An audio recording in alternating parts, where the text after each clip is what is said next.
मैं रामस्वरूप शिकरवार। अब मैं वाल्मीकि रामायण के तहत कथा को विराम देता हूँ और अरण्यकांड के सर्ग 46 के अनुसार भगवान रामचंद्र द्वारा पूछे गए प्रश्न के अनुसार भौगोलिक ज्ञान के संदर्भ में कुछ बताना चाहता हूँ। अरण्यकांड के सर्ग 46 में भगवान श्री राम ने सुग्रीव से ये पूछा कि तात आपको पृथ्वी के संदर्भ में इतना ज्ञान कैसे है। तब सुग्रीव ने ये कहा कि मैं सब कुछ विस्तार से बताता हूँ, आप सुनिए।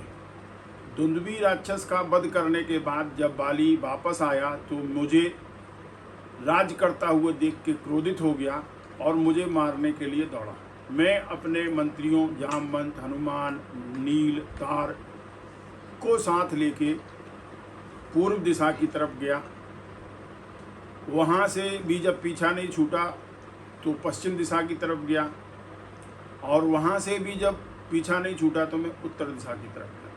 हे भगवान, भागते हुए यह पृथ्वी मुझे दर्पण और अलात चक्र की भांति दिखाई दे रही थी और आपकी कृपा से मैं गाय की खुरी के समान इस पृथ्वी को लांघ गया। भगवान, अब मैं आपको विस्तार से बताता हूँ कि मैंने जो देखा वो क्या है।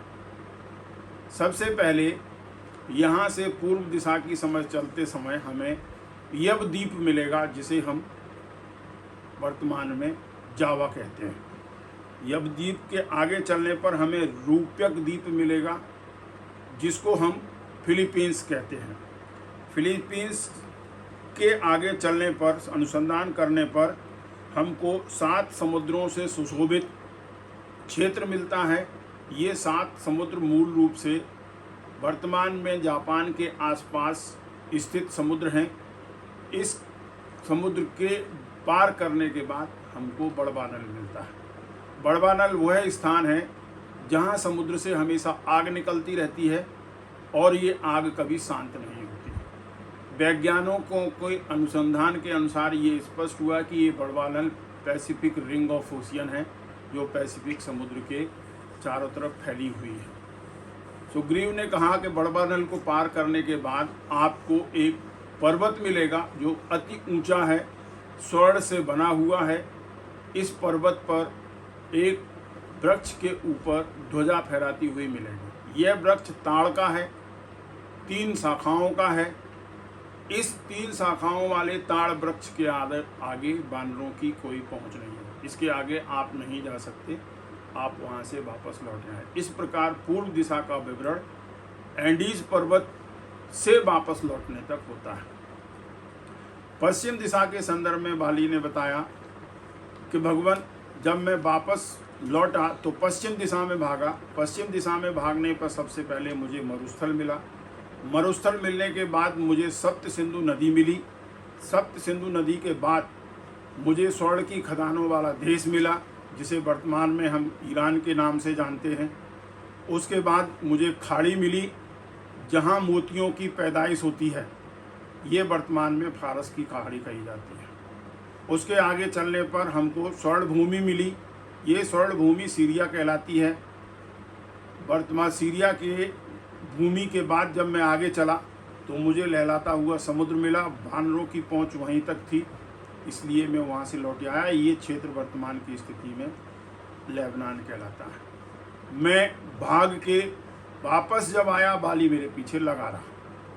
बाली जब मेरे पीछे लग रहा तो मैं उत्तर दिशा की तरफ गया। उत्तर दिशा की तरफ जाने पर सबसे पहले मुझे हिमालय मिला।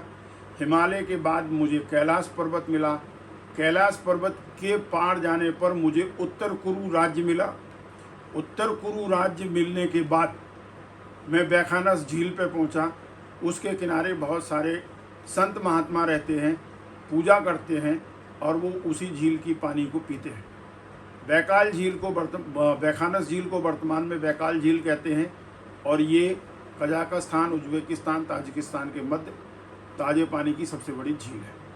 उस झील के आगे चलने पर सैलोदा नदी मिलती है। उस नदी में कीचक नाम के बांस मिलते हैं। यदि नदी को पार करना हो तो कीचक बांसों का बेड़ा बना के ही पार किया जा सकता है। उस बेड़े से पार होने के बाद आगे बर्फ की भूमि मिलती है जो ब्रह्मा जी का घर है। वानरों की पहुंच वहीं तक होती है, इसलिए मैं उसके आगे नहीं गया, उसके आगे मुझे ज्ञान नहीं है। मैं जब वापस भाग के आया, बाली मेरे पीछे लगा रहा, तो मेरे मंत्री हनुमान ने ये कहा, महाराज हम कब तक इस प्रकार से भागते रहेंगे।